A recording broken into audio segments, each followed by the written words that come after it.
Amine, Idriss, Kylian, Malik, Ryan, Vedad et Zinedine ne se sont pas ennuyés pendant ces vacances. Le service jeunesse action de proximité de la commune nouvelle leur a proposé des activités sportives et des sorties de plein air. Mais ils ont également travaillé sur le souvenir. Ils sont jeunes et très motivés.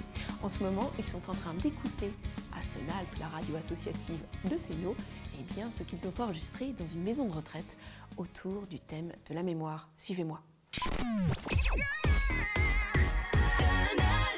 Bonjour, je m'appelle Kylian, j'ai 9 ans. Je suis en CM1 à l'école de la Jonchère. Je suis là pour vous poser quelques questions sur votre âge, votre scolarité, votre fratrie et votre passion. Et je suis vraiment content de vous poser cette question parce que ça me fait plaisir de rencontrer les personnes ici à ce domicile. L'idée, c'était pour les jeunes de rencontrer leurs aînés. Par le biais de la radio, garder une trace de cette rencontre. Parce que c'est vrai que la radio, elle a cet avantage d'arriver à s'immiscer comme ça, à capturer des moments de vie, des tranches de vie, pour les retransmettre, garder des souvenirs.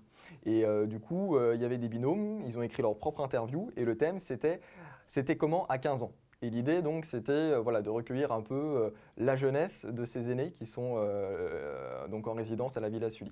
Quand j'avais 15 ans, nous étions encore en guerre. Moi aussi, quand j'avais 15 ans, c'était la guerre et nous avions l'occupation allemande chez nous. Lui, non, il avait les Italiens chez lui, il était en Corse. Là, on en a bavé, hein. C'était pas une époque très drôle. Quand vous avez eu 15 ans, c'était comment ?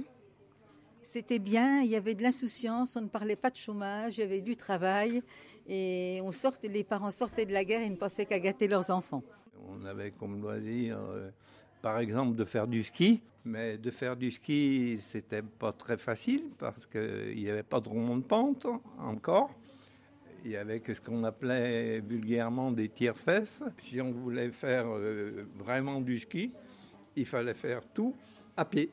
Monter à pied et après on profitait de la descente. Voilà. Une rencontre touchante pour les aînés de la Villa Sully et pour ces jeunes.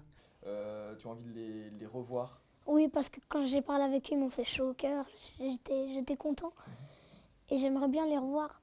En fait, j'aimerais bien y aller pour recommuniquer avec eux parce qu'ils me manquent. J'ai eu des bons souvenirs ce jour. Une expérience à recommencer alors. Voilà. Ouais.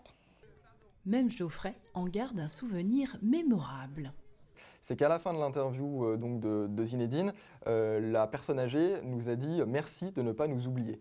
Et moi j'ai trouvé ce moment très, très émouvant et d'ailleurs elle était très émue l'interviewée. Et il y en a beaucoup qui étaient très émus dans tous les binômes qui ont été interviewés. Et je pense qu'effectivement, moi je ne m'attendais pas du tout à ça. C'était une belle surprise, une belle découverte. Et je me suis rendu compte qu'ils étaient attachés et attendris de découvrir aussi le parcours de ces personnes âgées. Retrouvez toutes ces interviews en podcast sur le site de senalp.com. Savez-vous que vous aussi vous pouvez découvrir les coulisses de Senalp et vous essayer à l'animation ?